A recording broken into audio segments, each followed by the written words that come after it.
এ দেশের 1 ইঞ্চি মাটি রক্ষা করার জন্য, ঈমান আর আমল যদি রক্ষা করার জন্য আবার ডাক আসে, কোনোদিন পিছপা পাবেন না, সামনে পাবেন ইনশাআল্লাহ। কিসের 3 বছর, কিসের 14 বছর?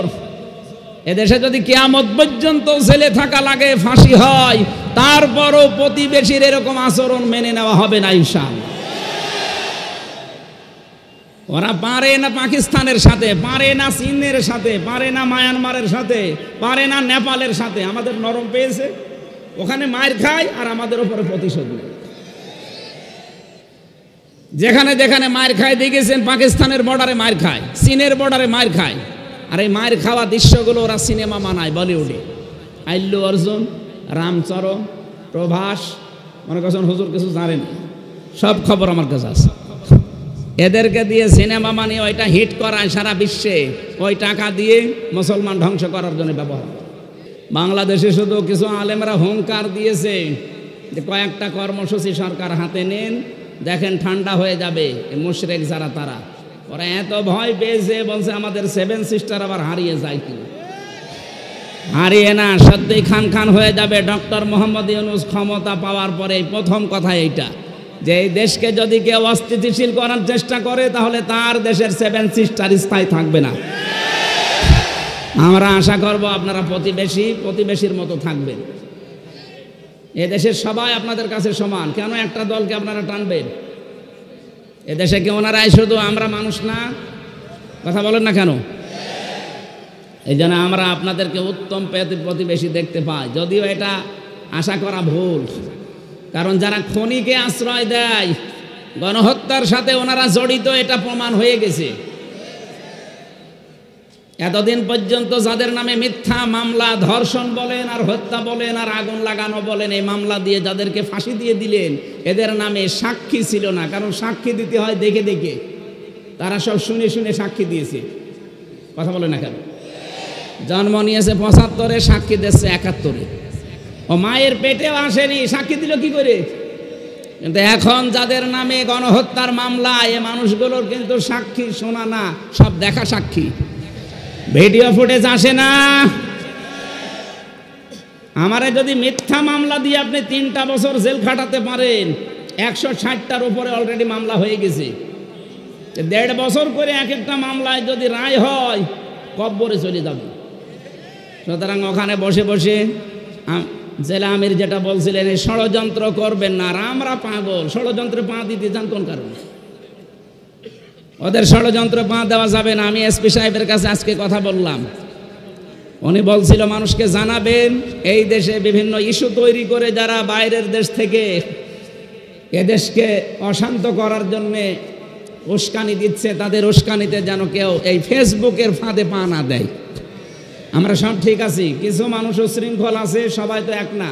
এগুলো ঠান্ডা হয়ে যাবে ইনশাল্লাহ।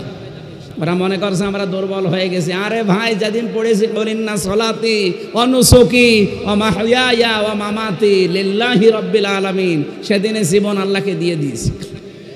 আপনি তো আল্লাহকে জীবন দেননি, এজন্য আপনার ভয়। আমাদের কোনো ভয় নেই, অন্তত এ দেশে যারা একামতে দিনের কর্মী। এ দেশের কর্মী হতে হলে আগে এটা বলা লাগে যে ইন্না সলাতি ওয়া নুসুকি। নুসুক মানে শুধু কোরবানি না, নুসুক মানে জীবন পর্যন্ত।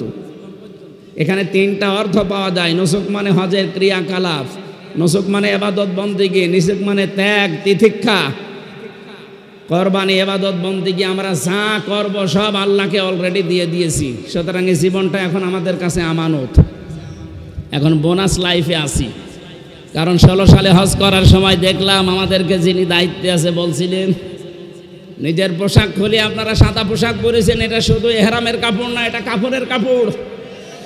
মারা যাওয়ার পরে মানুষকে কাফনের কাপড় পরানো হয়, আর আমরা নিজেরা জিন্দা অবস্থায় নিজেদেরকে কাফনের কাপড় পরিয়ে প্রস্তুত করে ফেলেছি যে আল্লাহ লাব্বাইক, আমি হাজির আছি।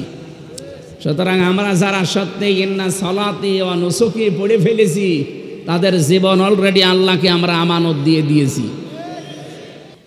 আলহামদুলিল্লাহ। বাংলাদেশের ঐতিহ্যবাহী জেলা টাঙ্গাইল পৌর উদ্যানে বাংলাদেশের ন্যায় ও ইনসাফ ভিত্তিক সমাজ কায়েমের লক্ষ্যে মহাবিশ্বের মহাবিশ্বয় আমাদের মালিক, আমাদের মনিব, মহান রব্বুল ইজ্জাত ওয়াল জালালের মুখের পবিত্র বাণী কোরআনে কারীম। তাফসীরুল কোরআন মাহফিলের স্বনামধন্য সভাপতি, বাংলাদেশ জামাতে ইসলামী টাঙ্গাইল জেলা শাখার শ্রদ্ধাভাজন আমির জনাব আহসান হাবিব মাসুদ, সভাপতি সমাজ আদর্শ সমাজ কল্যাণ পরিষদ সাবালিয়া টাঙ্গাইল, দামাত বারকাতুহুমুল আলিয়া, বলেন আমিন। এতক্ষণ যারা এখানে কথা বললেন আমার আগে, ইসলামিক চিন্তাবিদ ডক্টর রফিকুল ইসলাম মাদানী, আতালাল্লাহু উমরাহু ওয়া বারাকাল্লাহু ফি হায়াতি, বলেন আমিন। কথা বলেছেন হাজারো আলেমের উস্তাজ হাফেজ মাওলানা হাবিবুল্লাহ ইকবাল, দামাত বারকাতুহুমুল আলিয়া। মঞ্চে বসা সম্মানিত ব্যক্তিবর্গ, সামনে বসা মুসলমান ভাইরা, পর্দার আড়ালের সম্মানিতা মা এবং বোনেরা, প্রশাসনের ভাইরা, প্রাণপ্রিয় টাঙ্গাইলবাসী, আগেই শুকরিয়া আদায় করছে যে বিশাল একটা পাথর আল্লাহ আমাদের বুকের উপর থেকে নামিয়ে দিয়েছেন। আওয়াদানা আনকা ভিজরাক আল্লাযী আনকাযা যহরাক, ১৫০০ বছর আগে আয়াতটা নাজিল হয়েছে। বিশ্বনবীকে আল্লাহ জানিয়েছিলেন, হে নবী, বিশাল বোঝা আপনার পিঠকে বাঁকা করে রেখেছিল, আমি কি ওইটা নামিয়ে দেইনি? ওইটা ছিল আইএমএ জাহিলিয়াতের বোঝা। ১৫০০ বছর পর ২০২৪-এর ৫ই আগস্টে আল্লাহ আমাদের মাথার উপর থেকে, বুকের উপর থেকে, পিঠের উপর থেকে আওয়ামী জাহিলিয়াতের একটা বোঝা নামিয়ে দিয়েছে। শব্দ দুইটা প্রায় কাছাকাছি, আইএমএ জাহিলিয়াত আর আওয়ামী জাহিলিয়াত। আমি তাফসিরে তাবারির ভেতরে দেখেছি আইএমএ জাহিলিয়াতে আবু জেহেলের 14টা কর্মসূচি ছিল, 14টা কাজ করতো যতদিন ক্ষমতায় ছিল। আর এই 15.5 বছরে আমি জাহিলিয়াতে মিলিয়েছি, ওরা 15টা কাজ অলরেডি করে ফেলেছে। তার মানে ওই ১৫০০ বছর আগে যারা কাফের ছিল তাদের চাইতে এক কাঠি বেশি। কি কথা বোঝেন?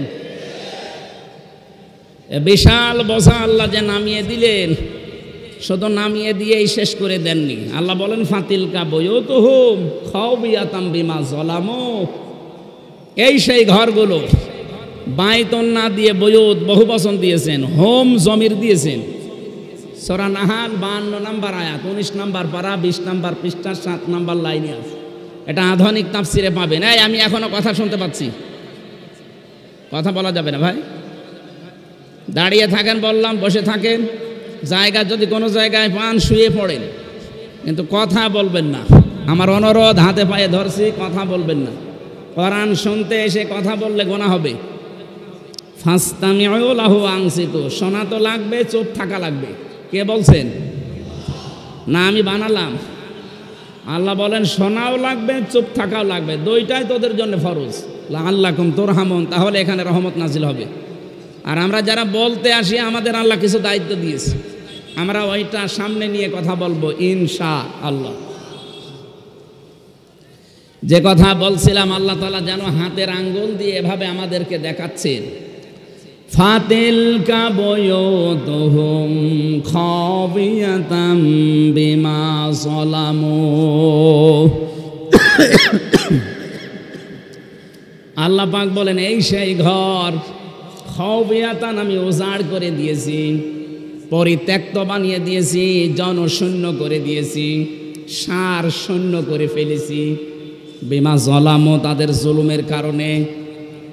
এই আয়াতটা ১৫০০ বছর আগে নাজিল হওয়া, অথচ ২০২৪ সালের ৫ই আগস্টে মনে হচ্ছে বিকাল ৫টায় আল্লাহ আর একবার নাজিল করেছে। আপনি তাকান সারা বাংলাদেশের দিকে, ৬৩০টা থানা আছে কম বেশি এদেশের। যেখানে যেখানে জালেমদের ঘর ছিল, ওই জায়গাগুলো আল্লাহ উজাড় গৃহ বানিয়ে দিয়েছে। আমার কুষ্টিয়ার হানিফ সাহেবের বাড়ি, এটা সাহেব বলা ঠিক না, হানিফের বাড়ি। কি এনো সাহেব বলা ঠিক না, কারণ সাহেব হওয়ার যোগ্যতা তারা হারিয়ে ফেলেছে। ওরে ইনো বলা যায়, না হলে নুনু বলা যায়, কারণ এখন মানুষ আর ইনো বলে ডাকে না, বলে নুনু। সেদিন আদালতে তুলতে সময় দেখলাম একজনকে পচা ডিম মেরেছে, বলছে নুনুর গায়ে মারলাম। বলবে তো যে ইনুর গায়ে না, বলছে নুনুর গায়ে মারলাম। তার মানে নামও পাল্টিয়ে গেছে, এখন আর কেউ ইনু বলেও ডাকে না, সাহেব তো দূরের কথা, নাম পাল্টিয়ে দিয়েছে নুনু। এই জন্য হানিফের বাড়ি আপনি দেখবেন উজাড় গৃহ বানিয়ে দিয়েছে আল্লাহ, এখন জাতীয় টয়লেট। অথচ 5 তারিখের আগে কত দাপট ছিল ওই বাড়িটার, ওখান থেকে জুলুমের কত ষড়যন্ত্র হতো। কুষ্টিয়ায় কাকে কাকে ধরিয়ে দেবেন, কাকে মিথ্যা মামলা দিয়ে মিথ্যা সাক্ষী দিয়ে জীবন নষ্ট করবেন, ওই ঘরে পরিকল্পনা হতো। হ্যাঁ, কথা বলেন না কেন? শুধু কি ওই জায়গায়, সারা বাংলাদেশের 64 জেলার 630টা থানা কম বেশি সব জায়গায় জালেমদের ঘরে একই আলোচনা, যে সকালে কারে দুর্বল করা যায়, কারে ধরিয়ে দেওয়া যায়, কারে মিথ্যা মামলা দিয়ে মিথ্যা সাক্ষী দিয়ে ওরে নষ্ট করে ফেলা যায়। কিচ্ছু জানে না, একজন ঘুমিয়ে আছে ঘরে, হঠাৎ চোখ খুলে দেখছে থানা হাজতে। কি গো? ঘুমের ঘরে উঠে জিজ্ঞাসা করছে, ভাই আমি কোথায়? হাজতে। কেন? গাছ কেটেছিস? কখন? স্বপ্নে। এইটা চলছিল কিনা বলেন তো? আর ওরা সকালবেলা বড়ি উড়াইতো, আমরা ন্যায় বিচার কায়েম করছি। এই ন্যায় বিচারের নমুনা। একটা লোক কিচ্ছু জানে না, গাছ কাটা কি, গাড়িতে আগুন লাগানো কি, ও জীবনে কোনোদিন দেখেও নি, অথচ সেই মামলায় ও জেল খাটতেছে 5 বছর। আর বানানোর সাক্ষীগুলো তো সব আগে থেকে রেডি করা। আমারে বলছে আপনার নামে 50টা মামলা হবে। আমি বললাম যে স্যার আপনি কি মামলা বানাবেন? বলছে মামলা সব আমাদের রেডি করা আছে, শুধু নাম লিখে দেব। কি চলছিল দেশে আপনি টের পাচ্ছেন? এইরকম একটা পাথর আল্লাহ নামিয়ে দিয়েছেন, আর এই জুলুমের জায়গাগুলো আল্লাহ খবিয়াতান বানিয়ে দিয়েছেন, যে একেবারে সার শূন্য পরিত্যক্ত বানিয়ে দিয়েছেন। সবচাইতে বড় জুলুমের সিদ্ধান্ত যেখান থেকে হতো, ওই বাড়িটার দিকে তাকান, মানুষ এখন জামাতবদ্ধ হয়ে যে পোশাক করছে। গত 3 দিন আগে পত্রিকায় দেখলাম 8-9 জন একসাথে গিয়েছে, বিভিন্ন দিকে মুখ করে আল্লাহ রাস্তায় পোশাক করছে। এমনি এমনি এগুলো হয়নি, বিমা জলামো, তাদের জুলুমের কারণে আল্লাহ এগুলো করেছে। এক কথা বলেন না কেন? জুলুম করার পরে মানুষগুলো উল্লাস করত। যারা জুলুম করে উল্লাস করে হাসি দেয়, আল্লাহ বলেন হে নবী ওদের হাসতে দেন, কিছুদিন পরে দেখবেন ওরা কাঁদবে। আপনাদের টাঙ্গাইলের কৃতি সন্তান নাম বলতো, শাপলা চত্বর পরিষ্কার করার পরে উনি আবার কি কথা বলেন না কেন? এখন কাঁদতেছে। এদের আবার বলে সাক্ষী লাগবে। সাক্ষী তো সে নিজেই, তার ভিডিও নেই। এখন রাত 12টার পরে 2টার ভেতরে পুরা শাপলা চত্বর সাফ করা হয়ে গেছে, কথা যে বলতে পারে, তার আবার মার্ডারের জন্য সাক্ষী লাগবে কোন কারণে? এরকম মানুষ টাঙ্গাইলে জন্ম নেওয়া ঠিক হয়নি, কারণ এখানে মাওলানা ভাসানীর জন্ম। এ কথা বলে না কেন? উনি বলেছিল যখন এই জাতি বুঝবে যে ভারত আমাদের শত্রু, তখন এই জাতি তোমরা বুঝবা যে আমরা একটা ঠিক পথে আছি। তারা বিচক্ষণ ছিল, আর আমরা এমন বিচক্ষণ যে স্বামী স্ত্রীর সম্পর্ক বানিয়ে দিয়েছেন। ভালো কথা, স্বামী স্ত্রীর সম্পর্ক আপনারা বানিয়েছেন, আমরা মেনে নিলাম। যান, স্বামীর কাছে স্ত্রী আছে, সাথে শালি গেছে। আমরা চাই এখন আপনি স্বামী আর স্ত্রী 2 জন মিলে পকেট মারবেন, শালি আর এই মেয়ে মিলে। বউ আর শালি মিলে স্বামীর পকেট মারলে কোনো অসুবিধা নেই, কারণ স্বামী যদি দিতে না চায় পকেট মারা যায়। 3 মাস গেছেন, পকেট মারেন, যত টাকা পয়সা পাঠাবেন আমাদের দেশে আমাদের ঋণ মুক্ত হবে। জামাইয়ের কাছ থেকে যদি কিছু নাই পায়, ও সাঁতার জামাই দরকার কি? কথা বলে না কেন? এমনিতে তো কিছু দেয় না, তারপরে পকেট মারা টাকাগুলো দিলে অন্তত আমরা ঋণ মুক্ত হতাম। যা করে গেছে, প্রতিবেশীর নামে যা করছেন পৃথিবীর ইতিহাস হয়ে থাকবে। আপনাদের ঈমান নেই আমরা জানি, কিন্তু বিবেক তো আছে, একটু বিবেকটা কাজে লাগান। এই বাংলাদেশে আজ পর্যন্ত কোনো মন্দির ভেঙে মসজিদ বানানো হয়েছে কোনো রেকর্ড নেই, অথচ ভারতের বুকে কতগুলো মসজিদ ভেঙে মন্দির অলরেডি বানানো শুরু হয়ে গেছে। এই আপনার প্রতিবেশীর আচরণ কি জবাব দেবেন আপনি তামাম দুনিয়ার মানুষের কাছে? গুজরাটে এতগুলো মানুষকে হত্যার সাথে আপনারা জড়িত। এখনো পর্যন্ত ফিলিস্তিনে মানুষ মরছে, এখনো পর্যন্ত কথা বলছেন না কেন? না, এগুলো সীমা লঙ্ঘনকারীকে আমাদের যিনি মালিক, আপনারা তাকে উপরওয়ালা বলেন, আমরা মালিক বলি। আমাদের আল্লাহ সীমা লঙ্ঘনকারীকে পছন্দ করেন না। ইন্নাল্লাহা লা ইউহিব্বুল মুতাদিন।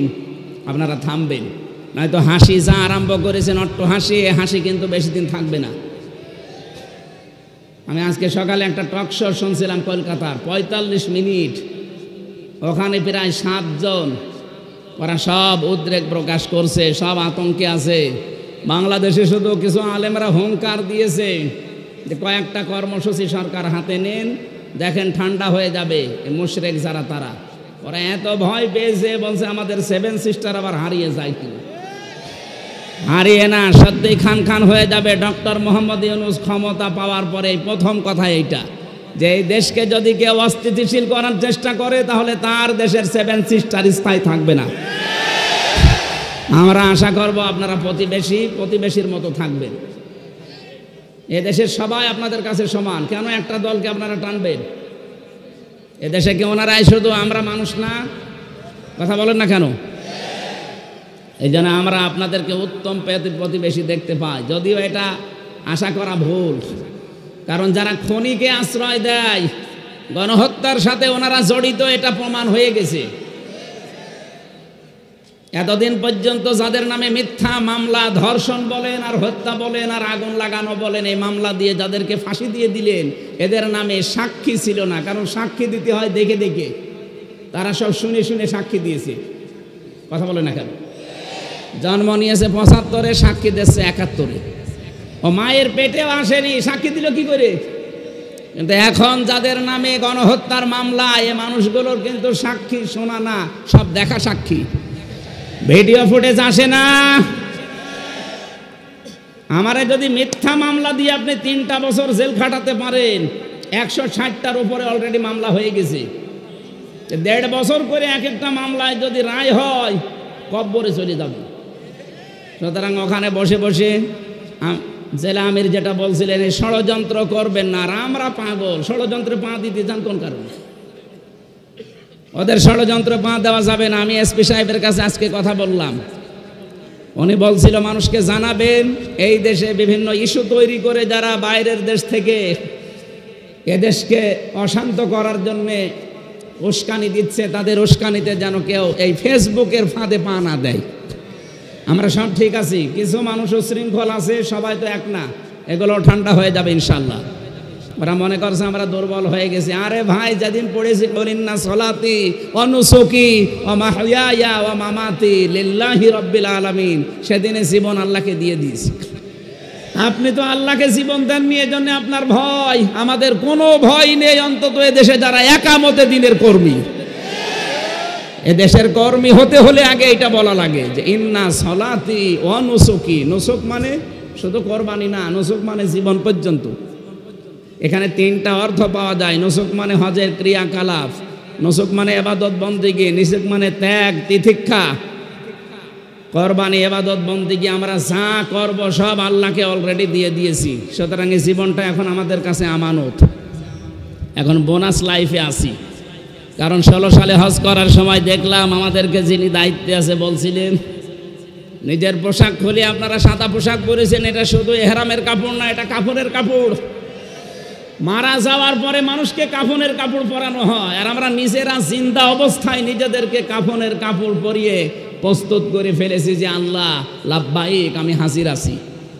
সুতরাং আমরা যারা সত্যি ইন্না সলাতি ওয়া নুসুকি পড়ে ফেলেছি, তাদের জীবন অলরেডি আল্লাহকে আমরা আমানত দিয়ে দিয়েছি।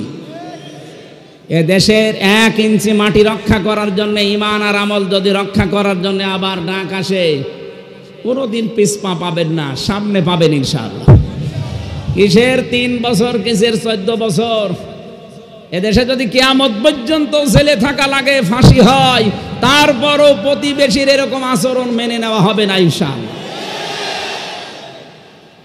ওরা পারে না পাকিস্তানের সাথে, পারে না চীনের সাথে, পারে না মায়ানমারের সাথে, পারে না নেপালের সাথে। আমাদের নরম পেয়েছে, ওখানে মায়ের খায় আর আমাদের উপরে প্রতিশোধ নেয়। যেখানে যেখানে মার খায় দেখেছেন, পাকিস্তানের বর্ডারে মার খায়, চীনের বর্ডারে মার খায়। আর এই মার খাওয়া দৃশ্যগুলো ওরা সিনেমা বানায় বলিউডে। আল্লু অর্জুন, রামচরণ, প্রভাস, মনে করছেন হুজুর কিছু জানেন, সব খবর আমার কাছে আছে। এদেরকে দিয়ে সিনেমা বানিয়ে ওইটা হিট করায় সারা বিশ্বে, ওই টাকা দিয়ে মুসলমান ধ্বংস করার জন্য ব্যবহার। আমরা চাই ভারতের কোনো চ্যানেল যেন বাংলাদেশে আর না চলে।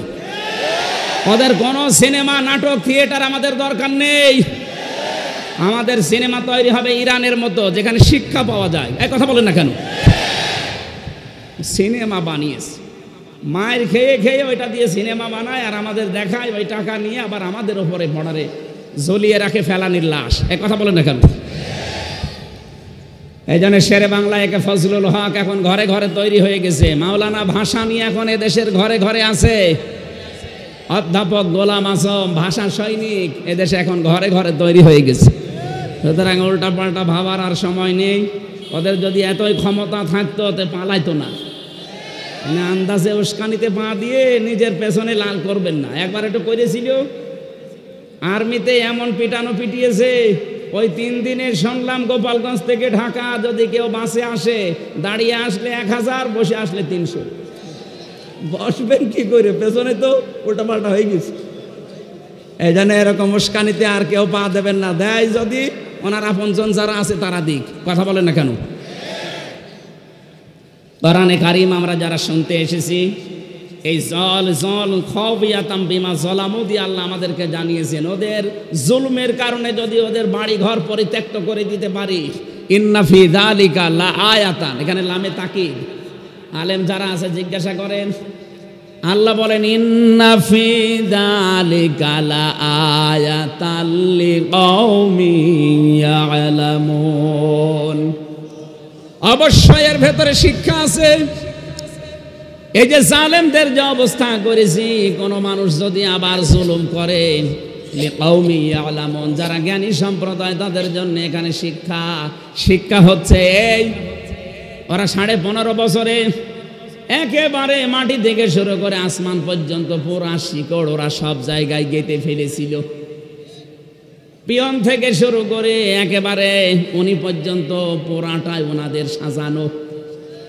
এত বড় শিকড় গাড়ার পরও কিন্তু টিকতে পারে নাই। তাদের বাড়ি ঘর পর্যন্ত আল্লাহ খাওয়াতান বানিয়ে দিয়েছে, ওজাড় গৃহ, পরিত্যক্ত। শয়তানও এখন যেতে ভয় পায়। এখান থেকে আমাদের শিক্ষা নেওয়া দরকার। ওরা যদি এত কিছু শিকড় তৈরি করার পরে 15 বছর একাধারে অবৈধ থাকার পরও টিকতে না পারে, জুলুম করার কারণে ওদের বাড়ি ঘর যদি ওজাড় গৃহ হয়ে যায়, জনশূন্য আল্লাহ বানিয়ে দিতে পারে। আগামীতে যারা চেয়ারে বসবেন, এরা যদি আবার জুলুম শুরু করেন, আপনাদের বাড়ি ঘর আল্লাহ কিন্তু ওজাড় গৃহ বানিয়ে দেবে। আমি আশা করে বোঝাতে পেরেছি। এরপরও যদি কেউ না বোঝার ভান করে থাকেন, এদিকে আসেন। আমরা চাই আগামীতে যারা যাবে তারা যেন জুলুম না করে, কারণ এটা একটা ঘৃণিত কাজ। আমার আজকের তেলাওয়াতকৃত আয়াতে এগুলো সামনে আসবে ইনশাআল্লাহ। একটা ঘর, একটা গ্রামের উদাহরণ আল্লাহ এখানে আমাদেরকে শুনিয়েছেন কিছু শিক্ষা দিতে। আমি আয়াতটা মিলিয়ে দেখলাম বাংলাদেশের সাথে অলরেডি খাপের খাপ, মমতাজের বাপ মিলে যাচ্ছে। আমরা ওইভাবে কথা বলবো, তাফসির আকারে লিখে দিয়েছেন তাফসিরুল কোরআন মাহফিল ইনশাআল্লাহ। কোরআনে কারিম আজ পর্যন্ত যারা শুনতে এসেছে নাজিল হওয়ার পরে কিয়ামত পর্যন্ত যারা শুনবে, এই মানবতা 3 শ্রেণীতে বিভক্ত। 1 নম্বরে কোরআন শুনলেই বাধা দিত, এরা কাফের। এরা কি? এই 15.5 বছরে কোরআনের কথা শুনলেই বাধা দিত এমন মানুষ পাওয়া যায়নি। হয়তো সরাসরি বলে নাই যে হবে না, কিন্তু 14 জায়গায় অনুমতি নেওয়া লাগবে, এই সিস্টেম করেছিল। বিষয় একই, যাতে মাতাল হলো তাহলে ঠিক ছিল। একটা ছেলে শুধু ফুল ছেড়ে গাছে, পাশের বাগানের মালিকের ছেলে এসে বলছে, চাচা আপনার এই ছেলে আমাদের বাগানের ফুল ছেড়ে বারবার, আপনি কিছু বলেন না কেন? চাচা বলছে ওই ছেলেটার একটু মাথা খারাপ, এই কারণে ছেড়ে। ভাতিজা বলছে, চাচা ওর মাথা খারাপ, পাশেই তো আপনার বাগান, ও বাগানের ফুল তো ছেড়ে না। চাচা বছর মাথা খারাপ, তবে অত খারাপ না। সাথে মাতাল হলো, তালে ঠিক ছিল দেখেছেন। ৯৬% মুসলমান এখানে একবারে বলে না যে না কোরআনের অনুষ্ঠান হবে না, যেন না হতে পারে এই জন্য ১৪ জায়গায় পারমিশনের ব্যবস্থা করেছিল। কেউ যাবেও না ১৪ জায়গায়, কোরআনের কথা শুনবেও না। আলহামদুলিল্লাহ পাথরটা সরে যাওয়ার কয়েকদিন পরেই এদেশের গোয়েন্দা বিভাগের সর্বোচ্চ যিনি দায়িত্বে আছেন আমারে হোয়াটসঅ্যাপে কল দিয়েছিল। আমার বলছে, হুজুর বাংলাদেশের ৫৬,০০০ বর্গ মাইলের যেখানে ইচ্ছা কোরআনের কথা বলবেন, কারো অনুমতি নেওয়া লাগবে না। যদি কেউ একটু উসবিস করে বাধা দেয় শুধু আমারে জানাবেন, ওর ঠ্যাং ভেঙে ফেলবো। আমি বললাম, স্যার আপনি এতদিন ছিলেন কোথায়?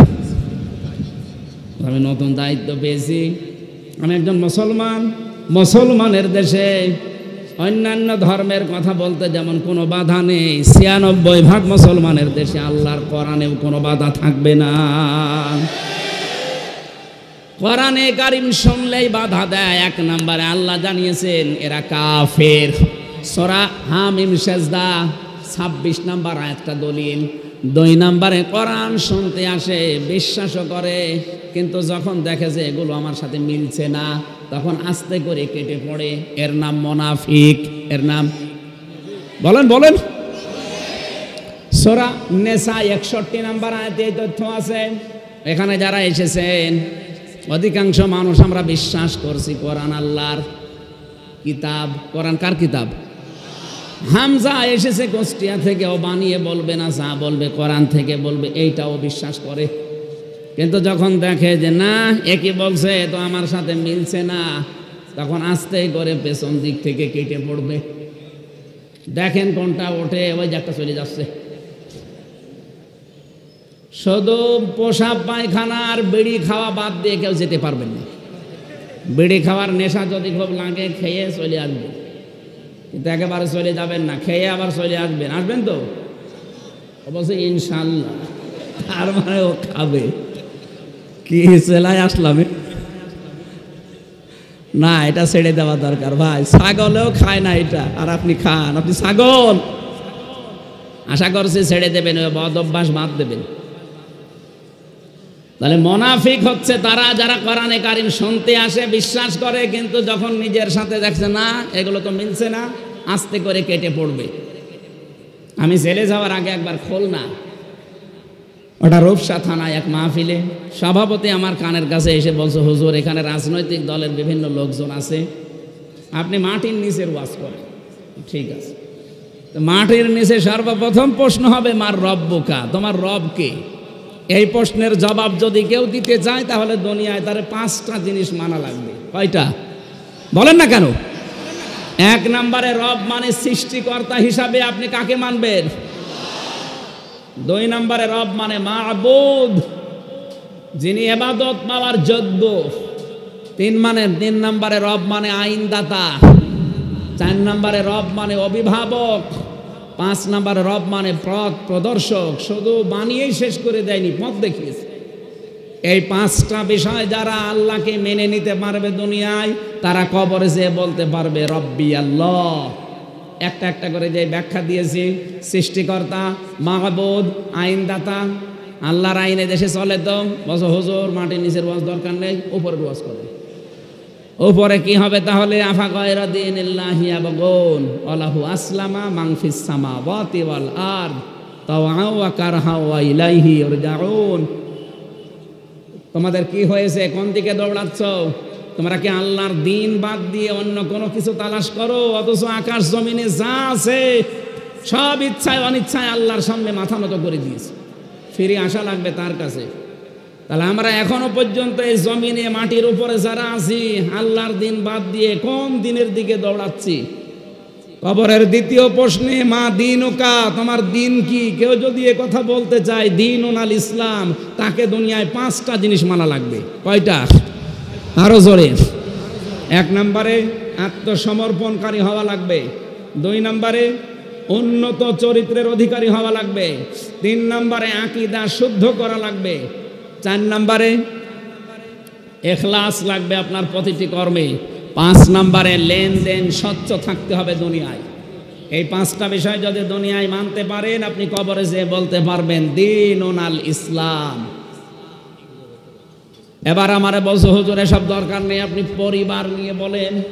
পরিবার নিয়ে মানে কবরে নেই, জমিনে নেই, পরিবারটা কোন জায়গায়? পরিবার জমিনে না। বলছে থাক, পরিবার নিয়ে বলেন স্বামী স্ত্রীর গন্ডগোল কেন হয় এইটা। ঠিক আছে।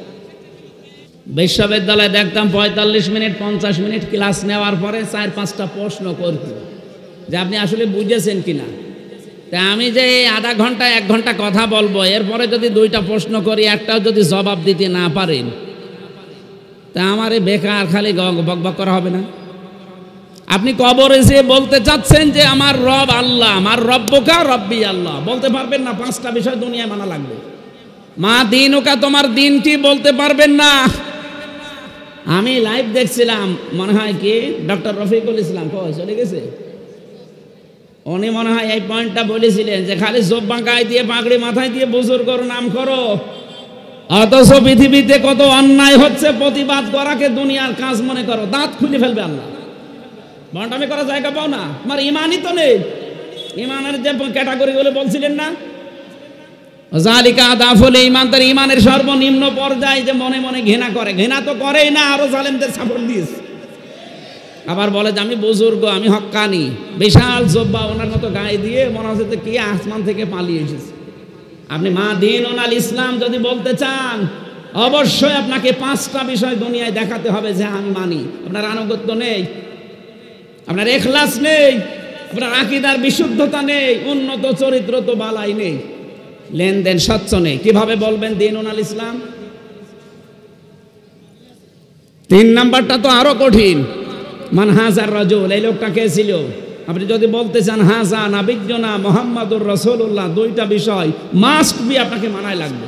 আমি সামনে যদি যাই, সামনে দেখছি উনি আমারে এইটা বলার উদ্দেশ্য হচ্ছে আমি যেন কোনো পারিবারিক জীবন, সামাজিক জীবন, রাজনৈতিক জীবন, অর্থনৈতিক জীবন এগুলো যেন না বলে ওই সাংসারিক জীবনে যা আছে স্বামী স্ত্রীর ঠোকামুখি ওইটা বলে শেষ করে দেয়। ঠিক আছে, স্বামী স্ত্রীর গন্ডগোল কেন হয়? সূরা নিসার 34 নম্বর আয়াত পড়লাম যে এই কারণে গন্ডগোল হয়, আর এটা মেটানোর পদ্ধতি এই মনাজাত করে বাড়ি গেলাম, যাওয়ার পরে ওনার বাড়িতে খাবার দেখি ছাতা কথা বলছে না, মুখ গোমরা করে আছে। কি চাচা কি হয়েছে? বলছে হুজুর আমার বর সাথে যে আমার গন্ডগোল, আপনি জানলেন কি করে? জানবো কি করে? না, আপনাকে হয়তো কেউ বলে দিয়েছে। আজকে আমার যা যা হয়েছে আপনি তাই তাই বললেন। আজকে আমার বর সাথে আমার হাতাহাতি হয়েছে, আপনি তাই বললেন। আমি আরে আমারে কেউ তো বলে দেয়নি, আমার একজন বলেছে। কে? 1500 বছর আগে এই কোরআনে আল্লাহ জানিয়েছে যে স্ত্রীর সাথে কেন গন্ডগোল হয়। তা আপনি আমারে নিয়ে যে লাগাবেন কোথায়? যদি মুসলমানিতে লাগান, আমি ওই জায়গায়ও বের করব যে মুসলমান কেমন করে হওয়া লাগে। এক কথা বলছেন না কেন? আমাদের জাতির পিতা ইব্রাহিম আলাইহিস সালাম, উনি মুসলমান না হিন্দু? আমরা অনেকে মনে করি মুসলমান মানে কেটে ফেলা, না। জেলে যাওয়ার পরে এই যে পাশের জেলা আপনাদের গাজীপুর পাশে না, কাশিমপুরে ছিলাম আমি 3 বছর। ওখানে যিনি ছিলেন দেবদুলাল, এই লোকটা যখনই জেলখানায় আসতো এই জেলার একেবারে সবাই চিল্লিয়ে বলতো ফুলহাতা আসতেছে। ফুলহাতা মানে মুসলমানই দেয়নি। আমরা যারা আছি আমরা কি হাফ হাতা, আমরা কি? আর উনি ওই দিন বুঝেছিলাম যে আল্লাহ হাফ হাতা কি আর ফুল হাতা কি। এই লোকটা ফুল হাতা হোক, আমরা মনে করছি আমরা হাফ হাতা হয়ে গেছি, আমরা মুসলমান না। মুসলমান হওয়ার জন্য সর্বপ্রথম আপনাকে আত্মসমর্পণকারী হওয়া লাগবে। আমাদের জাতির পিতা যেটা করেছিলেন, ক্বালা আসলামতু লিরাব্বিল আলামিন। এই জন্য কোরআনে কারিম আমার ওই বিষয়, আমার একটা আলাদা বিষয় আছে, আমি এদিকে যাচ্ছি। কোরআন যারা শুনতে আসে বিশ্বাস করে, কিন্তু ওই সভাপতির মতো যেই দেখেছে না এটা তো আমার বিরুদ্ধে যাচ্ছে, তখন আস্তে করে কেটে পড়ে। এটা মুনাফিক। এটা কি? 3 নম্বরে কোরআন শুনতে এসেছে এবং শুনতেছে এবং কিয়ামত পর্যন্ত শুনবে তারা আল্লাহর ভাষায় যারা মুমিন। কার ভাষায়? ইন্নামাল মুমিনুনা আল্লাযীনা ইযা যুকিরাল্লাহু ওয়াজিলাত কুলুবুহুম, আল্লাহর ভাষায় তো তারাই মুমিন যে মানুষগুলো আল্লাহর নাম উচ্চারণ হলেই কেঁপে ওঠে তাদের অন্তর। ওয়া ইযা তুলিয়াত আলাইহিম আয়াতুহু যাদাতহুম ঈমানা, তাদের সামনে আল্লাহর নাম উচ্চারণ হলে, আল্লাহর কোরআনে কারিম তেলাওয়াত করলে, তাদেরকে কোরআন বোঝালে তাদের ঈমান যা আছে আরো বেড়ে যায়। এ কোরআন নবীজি আবু বকরের সামনে পড়েছিলেন, এ কোরআন নবীজি আবু জেহেলের সামনেও পড়েছিলেন। একজনের কোরআন শোনার পরে ঈমান বেড়ে গেছে, আর একজন কোরআন শোনার পরে শয়তানি বেড়ে গেছে। এখানে আবু বকরের মন নিয়ে যদি বসতে পারেন, আপনার ঈমান মাস্ট বি যাদাতুহুম ঈমানা, আপনার ঈমান বাড়বেই। আর ঈমান যাদের বাড়ে তাদের কিছু চিহ্ন পাওয়া যায়, আলামত পাওয়া যায়। কি সেটা এবার শোনেন। ওয়াইদা সামিউ মা উনজিলা ইলার রাসূলি তারা আ'য়ুনাহুম তাফিদু মিনাদ দামি মিম্মা আরাফু মিনাল হক। সূরা মায়েদার 83 নম্বর আয়াতে আল্লাহ জানিয়েছেন, হে নবী, যখন আপনি তাদের সামনে কোরআনে কারিম শোনাবেন, যদি ওরা উপলব্ধি করতে পারে, বুঝতে পারে, দেখবেন মনের অজান্তেই কখন ওদের চোখ দিয়ে পানি পড়ছে। কোরআনের আলোচনায় সবার চোখে পানি আসবে না, ডিস্টার্ব যারা করছে ওদের গুনাহ হবে হোক। কিন্তু কোরআন শোনার পরে যদি আপনার যোগ্যতা থাকে বোঝার মতো, উপলব্ধি করার মতো, আপনি দেখবেন কখন আপনি কাঁদতেছেন টেরও পাননি, এমনি আপনার চোখ দিয়ে পানি গড়িয়ে পড়বে। রব্বুল আলামিন বলেন, ঈমান যদি আবু বকরের মতো মন নিয়ে শোনো, তোমার ঈমান বেড়ে যাবে। আর আবু জেহেলের মতো মন নিয়ে যদি শোনো, তোমার শয়তানি বাড়বে। ওয়াইদা তুতলা আলাইহিম আয়াতুনা বাজ্জিনাতিন তা'রিফু ফি ওয়ুজুহিল্লাযীনা কাফারুল মুনকার। সূরা হজের ভেতরে আল্লাহ জানিয়েছেন, হে নবী, যখন এগুলো তেলাওয়াত করে স্পষ্ট দলিল প্রমাণ দিয়ে বোঝাবেন, দেখবেন কাফেরেরা বোঝে তো না, আপনার দিকে তেড়ে তেড়ে মারতে আসবে। এতদিন যেটা হয়েছিল, মাইক পর্যন্ত আলেমদের কাছ থেকে কেড়ে নিয়েছে। কথা বলছেন না কেন? বহুবার এই টাঙ্গাইল সেই কুষ্টিয়া থেকে আসার চেষ্টা চালিয়েছি, আমারে আসতে দেয়নি। ওই ব্রিজ থেকে ঘুরিয়ে দিয়েছে, এলাঙ্গা থেকে ঘুরিয়ে দিয়েছে। কি দোষ? কোনো দোষ নেই, এমনি। কি কারণ? কোনো কারণ নেই, এমনি। ১৫০০ বছর আগে সূরা কলমের তাফসীর পড়তে গিয়ে বেশি ওই জামানায় নবীজির দাওয়াতে বাধা দিয়েছিল, নবীজিকে পাগল বলেছিল। 3টা কারণ পেয়েছি। প্রথম নাম্বার কারণ, নবীজি ওরা বাধা দিয়েছে, পাগল বলেছে, এমনি। কি কারণ? আরো জোরে বলেন। 15.5 বছরে আমাদেরও কোরআনে বাধা দিয়েছে, আমাদেরকে উল্টা পাল্টা নাম দিয়ে ডেকেছে। কি কারণ? এমনি। বলেন, আরো জোরে বলেন। ওরা যেমন এমনি ছিল, 15.5 বছরে কোনো ভোট হয়নি, এমনি ছিল। কিভাবে ছিল? আরে ভাই, আমি নিজে তো প্রমাণ। আমার চাচা চেয়ারম্যান 3 বারের, আমার দাদা ছিল এর আগে, শুধু মার কাটা নিয়ে এসেছে, ঘুমিয়ে আছে, সকালে দেখছে এমনি। সকালে কি? এমনি। এ দেশটা এমনি বানিয়ে ফেলেছিল। আমি যেটা বোঝাতে চাই এখান থেকে, আবু বকরের মন নিয়ে শোনেন, আপনি মাস্ট বি, আপনি কিছু নিয়ে যেতে পারবেন। আবু জেহেলের মতো মন নিলে হামজা না, নবীজি এসে ওয়াজ করলো, আপনার কাজ হবে না, শয়তানি বাড়তে থাকবে। 3 নম্বরে গুণ তাদের, ওয়ালা রাব্বিহিম ইয়াতাওয়াক্কালুন। কোরআন শোনার পরে এই মানুষগুলোর বিশ্বাস, এদের তবকা এত বেড়ে যায়, আল্লাহর প্রতি তারা ভরসাকারী হয়ে এখান থেকে যায়। এ তাফসীর মাহফিলের আয়োজন এই কারণে। আমরা আজকে আমাদের ভরসাটা আল্লাহর উপরে এত দৃঢ় করতে চাই, প্রতিবেশী রাষ্ট্র, দাদা বাবুরা না, তামাম দুনিয়ায় এক হয়ে গেলেও আমাদের ইমানের সামনে ধোলার মতো উড়ে যাবে। আমার ভাইরা, আমরা কোরআনে কারিমের 3 নাম্বার যে পয়েন্টটা শুধুমাত্র 2টা লাইন বলছি। কবরে যে কেউ যদি বলতে চান মান হাজার রাজুল, এই লোকটাকে আপনি যদি বলেন যে হাজা নাবিয়ুনা মুহাম্মাদুর রাসূলুল্লাহ সাল্লাল্লাহু আলাইহি ওয়াসাল্লাম, 2টা কাজ মাস্ট বি দুনিয়ায় আপনাকে দেখাতে হবে। আপনি এই কোরআনে কারিম পড়তে হলে যে কায়দা পড়েন, আলিফ বা তা সা থেকে ইয়া পর্যন্ত 29টা অক্ষরে, প্রতিটি অক্ষরে আমাদের ওই নবীর পরিচিতি আল্লাহ দিয়ে দিয়েছেন।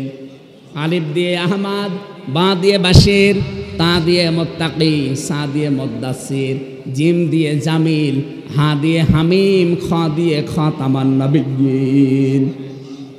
টান দিতে দিতে আপনি একেবারে শেষে যাবেন ইয়া ইয়াসিন।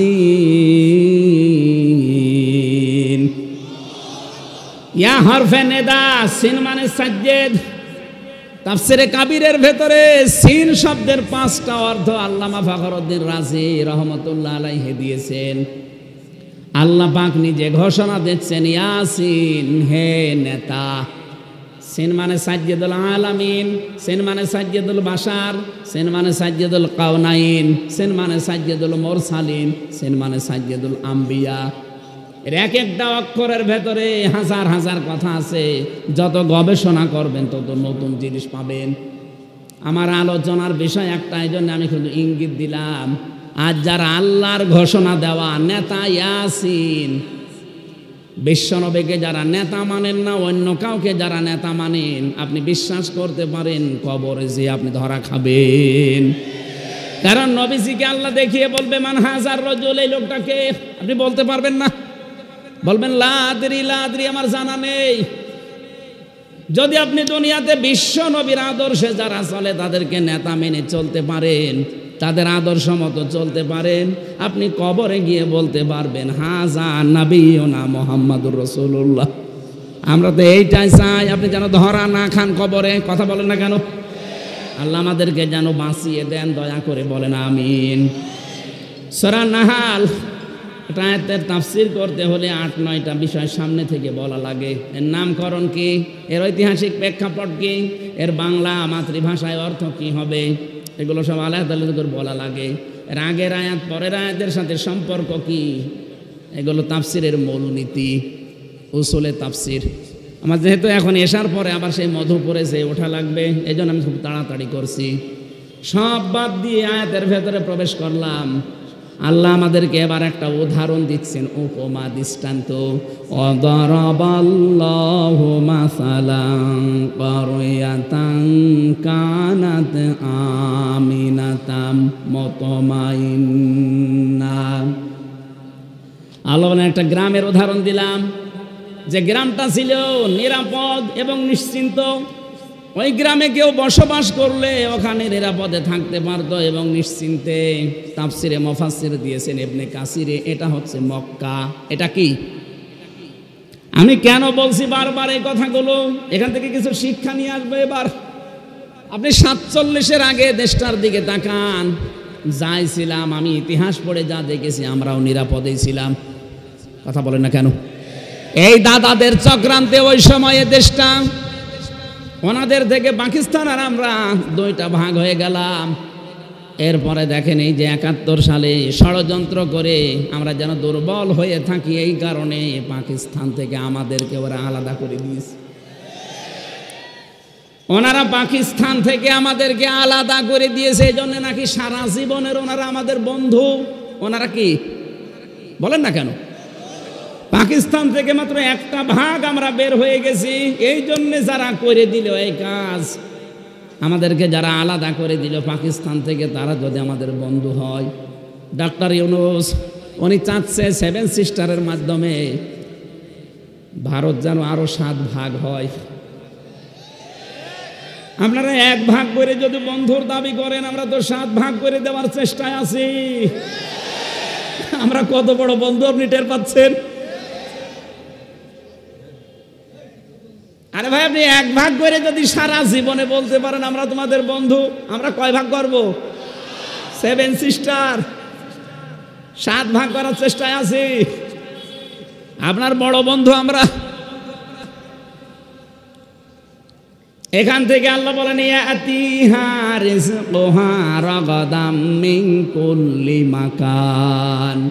বাংলাদেশ পাকিস্তান যখন এক ছিল আপনি দেখেছেন, আমাদের আশপাশ যে দেশ থেকে আল্লাহ বলেন ওই যে মক্কায় বিভিন্ন দেশ থেকে তাদের কাছে জীবন উপকরণ রিজিক যা লাগে সব আমি আল্লাহ ব্যবস্থা করে দিয়েছিলাম, এগুলো আসতো ফাঁকা ফারাত বিয়ান ওমিল্লা। কিন্তু ওই দেশের যারা দায়িত্বে ছিল তখন তারা কুফরি আরম্ভ করলো আল্লাহর সাথে। এই কুফরের ভেতরে কয়েকটা বিষয়। এক নম্বরে তারা আল্লাহর বিধান এবং আল্লাহর পাঠানো সব চাইতে বড় নিয়ামতের ভেতরে 2 নাম্বার নিয়ামত নবীজি। আল্লাহর 1 নাম্বার বড় নিয়ামত কোরআন। নাম কি? 2 নাম্বার বড় নিয়ামত নবীজি। লাকাদ মান্নাল্লাহু আলাল মুমিনিন, তোমাদের প্রতি আল্লাহর সব চাইতে বড় দয়ার ভেতরে অন্যতম, তিনি তোমাদের ভেতরে একজন নবী পাঠিয়েছেন। সেই নবীকে ওরা মিথ্যাবাদী বলেছে, নবীকে ওরা কাজ্জাব বলেছে, নবীকে ওরা পাগল বলেছে, মাজনুন বলেছে, এমনকি দেশ থেকে পর্যন্ত তাড়িয়ে দিয়েছে। কথা বলেন না কেন? রব্বুল আলামিন বলেন এরকম কিছু কারণ দেখার পর আমার নিয়ামতের শুকরিয়া আদায় না করে আমার নিয়ামতের সাথে যখন ওরা বিদ্রোহ করেছে, আমার এত বড় নিয়ামতকে দেশে থাকতে দেয়নি, তাড়িয়ে দিয়েছে। ফাযাকাল্লাহু লিবাসাল জুই ওয়াল খাউফ, তখন আমি আল্লাহ ওদেরকে পোশাক পরিয়ে দিলাম স্বাদ চাকাতে, মজা চাকাতে, আস্বাদন করার জন্য। 1 নম্বরে দিলাম ক্ষুধা, 2 নম্বরে দিলাম ভয়। এর তাফসীরের ভেতরে দেখেছি ক্ষুধার ভয় আমার আল্লাহ এমন বেশি দিয়েছিলেন, ওরা পায়খানা পর্যন্ত গরম করে ওর সাথে মদ মিশিয়ে বড়ি বানিয়ে খেত, এত দুর্ভিক্ষ লেগে গিয়েছিল। নবীজি যখন তাড়িয়ে দেয়, আল্লাহর নবী তখন কাবা শরীফের দিকে ওই জায়গায় মুখ করে বলেছিলেন, কাবা, আমার বড় ইচ্ছা ছিল তোমার খেদমত করব, কিন্তু তোমার নিষ্ঠুর সন্তানরা আমারে থাকতে দিল না। হ্যাঁ, তবে আমি যাচ্ছি। আল্লাহ যাবার সময় তাকে সূরা কসসের 85 নম্বর আয়াতের শেষেরটা শুনিয়েছিলেন, লা রাদ্দুকা ইলা মাআদ। হে নবী, আপনাকে যেখান থেকে ওরা তাড়িয়ে দিল, লা এখানে আলেম আছে, লামে তাকিদ দিয়েছেন। আল্লাহ গ্যারান্টি দিয়ে বলেন, হে নবী, অবশ্যই আপনাকে আমি আবার এই জায়গায় ফিরিয়ে নিয়ে আসব। শুধু ফিরিয়ে নিয়ে আসবো না, সম্মানের সাথে নিয়ে আসবো। এই আয়াতের তাফসীরে আধুনিক মুফাসসির লিখেছেন, পৃথিবীতে যুগে যুগে যারা কোরআনের জন্য কষ্ট স্বীকার করে, বিতাড়িত হয়ে যায়, কণ্ঠাসা হয়ে থাকে, এই মানুষগুলোকে আল্লাহ যখন ফিরিয়ে নিয়ে আসে তখন সম্মানের সাথে নিয়ে আসে। এর বাস্তব প্রমাণ নবীজি নিজে যখন ফিরে এসেছিলেন বাদশাহ হয়ে, কি হয়ে? এই বাংলাদেশেও প্রমাণ আছে, মাওলানা আবুল কালাম আজাদ, এই কথা বলেন না কেন? বিতাড়িত হয়েছিলেন দেশ থেকে, পালিয়ে গিয়েছিলেন, তার নিজের দোষে না, কোরআন প্রচারের কারণে। আল্লাহ তাকে ফিরিয়ে নিয়ে এসেছেন সম্মানের সাথে। এখন মাওলানা আবুল কালাম আজাদ এসেছে, আসবে। উনি যদি জেলাতে আসে, জালেমরা আসবে, যে মানুষগুলো আসবে মহব্বত নিয়ে, তার চাইতে কোটি গুণ মানুষ আসবে মাওলানা আবুল কালাম আজাদ ওই যে লাল দাড়িওয়ালার কথা শুনতে। দ্বিতীয় মাসলা হচ্ছে, পৃথিবীতে কোরআনের বিপক্ষে অবস্থান যারা নেয়, এরা যদি একবার পালায়, এই পৃথিবীর ইতিহাস আল্লাহ কাউকে আর এই পৃথিবীতে ফিরিয়ে নিয়ে আসে না। আপনি তাকান চেঙ্গিস খানের দিকে, কথা বলছেন, লক্ষণ সেনের দিকে, পালিয়েছে, 805 বছর আগে পালিয়েছে, আজ পর্যন্ত ফিরে আসেনি। আর ওনার 3 মাস 5 দিন, 3 মাস 5 দিন না, 30 মাস 5 দিন পার হলো, আসবে না। কারণ ওর ছাতা কয় বছর করে মরিতে হবে। টার্গেট দিয়েছিল 41 সাল। আপনার কি আজরাইলের সাথে কন্ট্যাক্ট ছিল নাকি? আমরা 1 সেকেন্ডের ভরসা পাই না। কথা বলে না কেন? আর আপনার 86 বছর বয়স, এত ভরসা কোথা থেকে পেলেন? ভরসা যারা দিয়েছিল তারা এখন চিকিৎসাও করাচ্ছে না। শুনলাম যে রোগ হয়েছে এখন আর চিকিৎসাও করাচ্ছে না। ওদের ভেতরে এখন দ্বন্দ্ব লেগে গেছে যে ছাতা থাকলে শুধু আমাদের সাথে গন্ডগোল, ও ছাতার মরি যাক, ওর চিকিৎসাও লাগবে না। কোরআনের বিপক্ষে অবস্থান নিয়ে যদি আপনি কণ্ঠাসা হয়ে পড়েন, যদি পালিয়ে যান, যদি বিতাড়িত হন, নির্বাসিত হন, জীবনে আর ফিরে আসতে পারবেন না, সে লাইন শেষ। নবীজিকে আল্লাহ গ্যারান্টি দিয়েছিলেন লা রদ্দুকা ইলা মাআদ, এটা নবী পর্যন্ত শেষ না, কিয়ামত পর্যন্ত আয়াতটা থাকবে। এই জন্য আমরা যারা 15.5 বছরে কোরআনের জন্য কণ্ঠাসা হয়েছিলাম, এক পেশে হয়েছিলাম, বাড়ি থাকতে পারিনি, জেলে থেকেছি, দেশ থেকে চলে গেছে, এই মানুষগুলোকে আল্লাহ আবার প্রতিষ্ঠা দেবে সম্মানের সাথে। নবীজিকে আল্লাহ দেয়নি, নবীর উম্মত যারা তাদেরকেও দেবে, কিন্তু আপনি তো নবীর উম্মত না। কি আমি হাসি মানুষ নবীর উম্মত না? নবীর উম্মত না, এই জন্য বলছি। বিশ্ব নবী যেই দিন নবুয়ত পাওয়ার পরে বাড়িতে আসলেন, স্ত্রীকে বললেন আমাকে ঢেকে দাও, আমি ভয় পেয়েছি। জাম্মিলুনি ইয়া খাদিজা, আমার জীবনের ওপর আমার আশঙ্কা হচ্ছে আমি যেন মারা যাব। হযরতে খাদিজা ওই দিন 5টা কথা বলেছিলেন। তার 2 নম্বরে তিনি বলেছিলেন ইন্নাকা লা তাসিলুর রহিমা ওয়া তাহমিলুল কাল্লা। হে আমার স্বামী আবুল কাসেম, ভয় পাবেন না, আপনি তো রক্তের সম্পর্ক ঠিক রাখেন, আপনি ভয় পান কেন? দুনিয়ায় যারা রক্তের সম্পর্কগুলো ঠিক রাখে তাদের কোনো ভয় নেই। কি করলেন 15.5 বছরে? আমরা আপনার আত্মীয় স্বজন ছিলাম না? কথা বলছেন না কেন?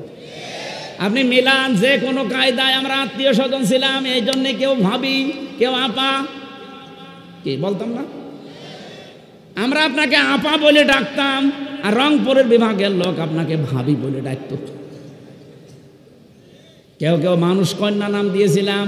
এত রকমের সম্পর্ক আপনাদের সাথে আমাদের। কি করলেন আত্মীয়র সম্পর্কগুলো? একটাও ঠিক রাখেননি। যে কয়টা ঠিক ছিল সেই কয়টাও শেষ করে ফেলেছেন। অন্তত ফরিদপুরে বিয়ে দিয়েছিলেন মেয়েটার, সেখান থেকেও মেয়েটা বাদ দিয়ে নিলেন, সেই রক্তের সম্পর্ক শেষ। কার সাথে সম্পর্ক আপনার ঠিক আছে? তাহলে রক্তের সম্পর্ক যারা নষ্ট করে তাদের ভেতরে ভয় ঢুকিয়ে দেন কে? বলেন। এত ভয় পেয়েছে দুপুরে খাবার খাবে, সে সময় পায়নি। দ্বিতীয় শব্দটা কি বলেছিলেন? তাহমিলুল কাল্লা। আপনি ভয় পান কেন? আপনি তো মানুষের বোঝা বহন করেন। তাহলে দুনিয়াতে কেউ দুঃখের বোঝা, কষ্টের বোঝা, ঋণের বোঝা বহন করেন, এই জন্য আপনার ভয় নেই। আজ বাস্তবতা এইটা। আপনি পালিয়ে গেলেন, এত বোঝা আমাদের দিয়ে গেলেন কোন কারণে? এই দেশে আজ কত কষ্টের বোঝা মানুষের, এক কথা বলেন না কেন? কত দুঃখের বোঝা। এই যে 2780 জন মানুষ এখন হাসপাতালের বেডে কাতরাচ্ছে, এই বৈষম্য বিরোধী ছাত্র আন্দোলন করতে গিয়ে 2780 জন।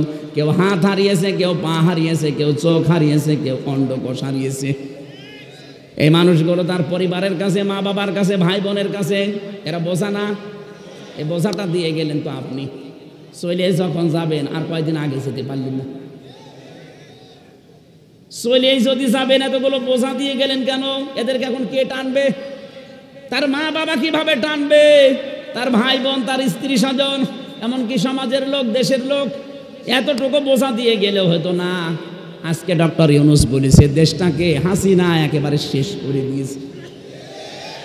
এত ঋণের বোঝা আপনি দিয়ে গেলেন। এই দেশে এখন কেউ জন্ম নিলে তার মাথার উপরে 1 লাখ টাকা ঋণ। নবীজি বলেন তার স্ত্রী তাকে সান্ত্বনা দিচ্ছে, আপনি ভয় পাবেন না, আপনি মানুষের বোঝা বহন করেন, আর আপনি আরো বোঝা চাপিয়ে দিলেন। তাহলে মানুষের বোঝা যারা হালকা করে না, বহন করে না, আরো বোঝা চাপিয়ে দেয়। ও নবীর উম্মত নয়, বাবজি করতে পারে না নবীর উম্মতের বাইরে। এই জন্য নবীর উম্মত যদি কষ্ট স্বীকার করে কোরআনের জন্য, তাদেরকে আল্লাহ প্রতিষ্ঠা দেবে, হয় দুনিয়া, যদি না দেয় আখিরাতে। আর যারা কণ্ঠাসা হচ্ছেন আজ জুলুমের কারণে, তাদের ফিরে আসার রাস্তা বন্ধ। আপনার ইতিহাসের দিকে, বাপদাদার দিকে তাকান, একটাও ফিরে আসেনি। চেঙ্গিস খান তাহলে ফিরে আসতো, হিটলার ফিরে আসতো, লক্ষণ সেন ফিরে আসতো। ওরা যখন আসে না, আপনারাও আসবেন না।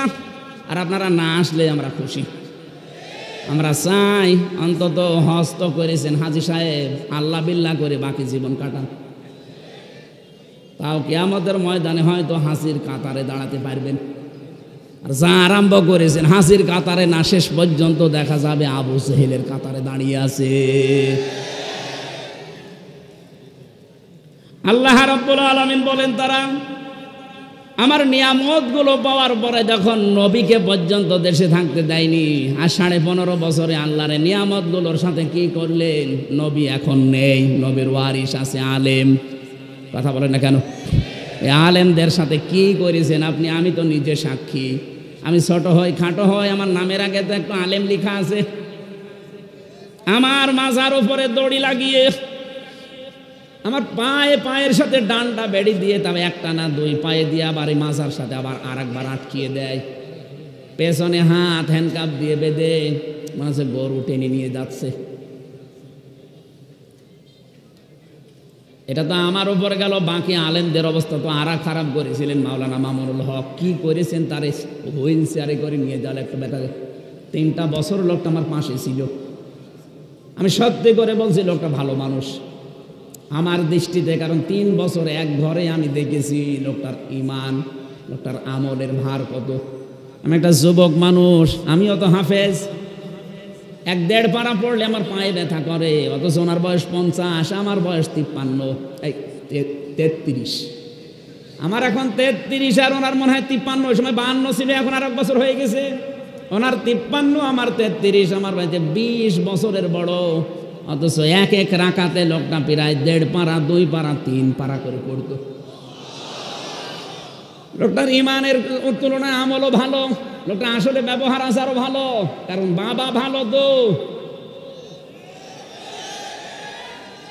কি করেছিলেন তার সাথে রিমান্ডে? সব বলতো যে হামজা বাইরে থাকে, ভাবতাম কি আমরা নিজেরা কাদা ছোড়াছড়ি করি, আরে ভেতরে এসে কি দেখছি জালেমরা সব এক জায়গায় রেখে দিয়েছে।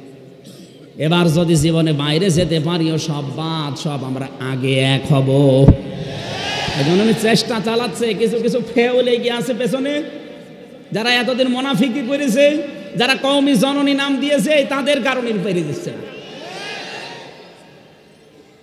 কত বড় মানুষ, মানে বিবেক কত মরে গেলে এরকম একটা জালেমকে কওমি জননী দিতে পারে। এত দুর্নীতি করেছিল এই দেশে, 350 এমপি তো পালিয়েছে, জাতীয় মসজিদের ইমাম পর্যন্ত পালিয়ে গেছে। কয়েকদিন পরে আবার এসেছিল জোর করে দখল করার জন্য, জনগণ জুতা দিয়ে পিটিয়েছে। পরের দিন আবার স্ট্যাটাস দিয়েছে, জুতা মেরেছে তাই কি আমার গায়ে লাগি। আরে শয়তান, তোর গায়ে লাগবে? মানুষ কত নিচে নামতে পারে। ওই জামানায় নবীর সাথে বিয়াদবি করেছিল, এই জন্য আল্লাহ 2টা পোশাক পরিয়েছে, একটা ভয়ের আর একটা ক্ষুধার। এই জামানায় যারা আল্লাহর নবীর ওয়ারিসদের সাথে খারাপ ব্যবহার করলেন, মাওলানা জসিমউদ্দিন রহমানী সাহেবকে জঙ্গি মামলা দিয়ে 10, 11 বছর, 12 বছর পর্যন্ত বিনা কারণে আপনি আটকিয়ে রাখলেন। এই লোকটাকে এত কষ্ট দিয়েছে, আমি অনেক 20 দিন দেখা করেছি তার সাথে, এত কষ্ট দিয়েছে, এক ব্লকে 24 ঘন্টা 5 বছর কারোর সাথে কথা বলতে দেয়। আন্দাজে এক তকমা পেয়েছে জঙ্গি। কিসের জঙ্গি? সবচাইতে বড় জঙ্গি তো তারা যারা মানুষ হত্যার সাথে জড়িত। এই গণহত্যা এখন প্রমাণ হচ্ছে, সবচাইতে বড় জঙ্গি তারা, এর সাথে যারা জড়িত ছিল। এটা বিশ্বে প্রচার করা দরকার যে এরা আসল জঙ্গি। এরা এতদিন এইটা কাজে লাগিয়ে দেশের হাজারো মানুষকে গুম করেছে, খুন করেছে, আয়না ঘরে রেখেছে। আয়না ঘরে আমারও প্রথমে নিয়ে গিয়েছিল 10 দিন, আমি দেখেছি ওখানে মানুষ কত কষ্ট করে। কারো আওয়াজ শুনতাম, কেউ 8 বছর, কেউ 10 বছর, কেউ 14 বছর পড়ে আছে, দুনিয়ায় কেউ জানে না। এত বড় বড় নখ হয়ে গেছে, এত বড় বড় নখ, চুল দাড়ি গোপ মনে হচ্ছে জঙ্গল থেকে বেরিয়ে আসতেছে। এত বড় বড় নখ দিয়ে এই দেওয়ালের সাথে খুশিয়ে লিখে রাখতো ভাঙা অক্ষরে, যে ভাই যদি বাইরে কেউ যেতে পারেন এই নাম্বারে একটু জানাবেন যে আমি বেশি আছি। 1.5 মিনিট 2 মিনিট সময় দেয় টয়লেট করার জন্য, 1.5 মিনিট। পচা ছোলা দিয়ে যেত কয়েকটা সকালবেলা, আর দুপুর বেলা 1 মুঠ ভাত দিত, মনে হচ্ছে কেউ মাখিয়ে দিয়েছে। এত বড় জুলুম করে এখন আবার ওখান থেকে বসে বসে মোবাইলে কথা বলে যে আমি কি করেছি যে আমার পালিয়ে চলে আসা লাগলো। কি করেছেন আপনি বোঝেন না? হ্যাঁ, আপনি কি করবেন? আপনি যা করেছেন যদি 100 বার ফাঁসি দেওয়া হয় তাও 10 বার বাকি থাকবে। কি করিস কে করেছেন এটার সাক্ষী তো আমি নিজে, এটার সাক্ষী মাওলানা মামুনুল হক, এটার সাক্ষী ছিল আর একজন আল্লামা দেলাওয়ার হোসেন সাঈদী, তাকে তো মেরেই ফেললো। লোকটার কত আশা ছিল, কত আশা ছিল, আমার সাথে দেখা হয়েছিল ভেতরে একদিন, কত আশা ছিল লোকটার যে বের হবে কোরআনের ময়দানে আবার কথা বলবে, মিথ্যা কথা বলে তার বের করে নিয়ে ইনজেকশন দিয়ে মেরে ফেললেন। আপনি খনি যে কয়জন ছিল দায়িত্বে ওদেরকে যদি ওই ডিম দেওয়া যায় ঠিক বলে ফেলবে, ডিম দেওয়াও লাগবে না। আমার মাঝে মাঝে ডিম নিয়ে এসে বলতো হুজুর এই যে এইটা কি, আবার ওই যে বড় বড় অস্ত্র নিয়ে এসে বলছে এইটার যে আমরা নখ তুলি রিমান্ডে থাকাকালে। ওদেরকে এগুলো একটু দেখানোর দরকার যে বল কেন ইনজেকশন দিলি, কার হুকুমে দিলি, আমার মনে হয় সব বলে ফেলবে। আর এখন আবার মিথ্যা কথা, এই জালেমদের পক্ষে এখনো সাফাই গায় অনেকে, যে কি করেছে ওনার পালিয়ে চলে যাওয়া লাগলো, কি করেছে আপনি টের পাচ্ছেন না। আপনার বাপ যদি 14 বছর থাকতো আপনি টের পেতেন। 900-র উপরে বেডিয়ার এখনো পর্যন্ত জেল খাটতেছে বিনা কারণে, কিচ্ছু জানে না। যারা মাস্টার মাইন্ড তারা তো ঠিক পালিয়ে গেছে, অথচ 900-র উপরে মানুষ। আমার সাথে দেখা হয়েছিল পঞ্চগড়ের এক মুরব্বী, এই ছেলে আছে এখন, তাহাজ্জুদ পড়তে ওঠার সময় দেখতাম একটা দীর্ঘ শ্বাস দিত, আর 1 মাস পরে লোকটা রিটায়ার্ড হয়ে যাবে, সারা জীবন দেশের জন্য সব দিয়ে গেল, অথচ 14 বছর জেলে আছে। রাতের বেলা তাহাজ্জুদের সময় দেখতাম একটা আওয়াজ দিত, আমার মনে হয় এটা আরো সে ধাক্কা খেয়েছে। জালেম এমনি পড়েছে, কত মানুষের বরদোয়া লিখে আছে আপনি জানেন? আমার ছোট মেয়েটার পর্যন্ত বরদোয়া লিখে আছে, পিজন ভ্যানের সাথে ও ঝুলেছিল, আমরা হয়তো দেখেননি। শয়তান পর্যন্ত মন হয় কেঁদে ফেলিস, আর ওই শয়তানদের মন নরমই হয় না। মামলা দিয়েছে, জামিন পাওয়া আমার যদি অধিকার থাকে, অধিকার আছে না, আমার জামিন হবে না। লাল কালি দিয়ে রেখেছে মাওলানা মামুনুল হক, আমির হামজা, এদের হবে না, কিয়ামত হয়ে গেলেও হবে না। এত বড় বড় জুলুম করেছে, আর এখনো জালেমদের পক্ষে সাফাই গান। আপনি মানুষ, আপনি জানোয়ার। ওরা নবীদের বিরুদ্ধে অবস্থান নিয়ে ওদেরকে আল্লাহ পোশাক পরিয়েছিলেন, খোদার পোশাক, ভয়ের পোশাক। আল্লাহ এই জামানায় নবীর ওয়ারিসদেরকে অত্যাচার করার কারণে খোদার পোশাক আর ভয়ের পোশাক, বারবার দুর্ভিক্ষের ভয় দেখাতো। বিমা কানু ইয়াসনাউন, কারণ তারা যে কাজ করেছিল এই কাজের জন্য আল্লাহ শাস্তি দিয়েছে। এখানে প্রায় 7টা পয়েন্ট ছিল, আমি এখন আর বলতে পারছি না। 45 বাজে, ওখানে যে 7টায় ওঠা লাগবে, প্রায় 40-45 কিলো পথ। আগামীতে আসলে কথা বলবেন ইনশাল্লাহ। এখন দিলেন, আর একটু আগে দিতে পারলেন না। এই টাকা পয়সা যারা এই মাহফিলের খরচের জন্য দেওয়ার নিয়ত করেছিলেন, যদি বাড়ি নিয়ে যান একটা ক্ষতি হয়ে যাবে। কোরআনের পক্ষে যদি আপনার টাকা খরচ না হয় তো টাকা কি করবেন, কি দিয়ে যান। যারা টাকা পয়সা নিয়ে এসেছেন, আপনার ড্রাম দেওয়া আছে, ড্রাম দেওয়া আছে, লোক আছে, অবশ্যই দিয়ে যাবেন। 5টা টাকা হলেও যেন আপনার থাকে, নয়তো আপনার ক্ষতি হবে। মহিলা মাহফিলে মা বোনেরা নিজের দায়িত্ব নিয়ে একটু একটু কালেকশন করেন, এনারা যেন ঋণী হয়ে না যায়। আরে ভাই, কোরআনের প্রচারে আপনার টাকা থাকবে না তো থাকবে কোথায়? অবশ্যই দিয়ে যাবেন। আজকের মতো আমার এইটা হলে আমি আরও চালাতে পারতাম, এটা জোর করে জেলা আমির সাহেব নিয়েছিল। আগামীতে আসলে একটার জন্য আসবো ইনশাল্লাহ। এই আপনারা একটু বসেন। আমার গাড়ি এই যে বামে বামে এখানে গেটে আছে। আমার জেলখানায় লেখা কিছু বই ছিল, তার মধ্যে একটা বই আছে, শিক্ষিত মানুষদের জন্য বইটা কাজে লাগবে, এখান থেকে নিয়ে যাবেন যাওয়ার সময়। এই যে বামে গাড়িতে আছে, সাদা গাড়িতে, আমি শেষ করে দিলাম। আল্লাহুম্মা আমিন। লা ইলাহা ইল্লাল্লাহ।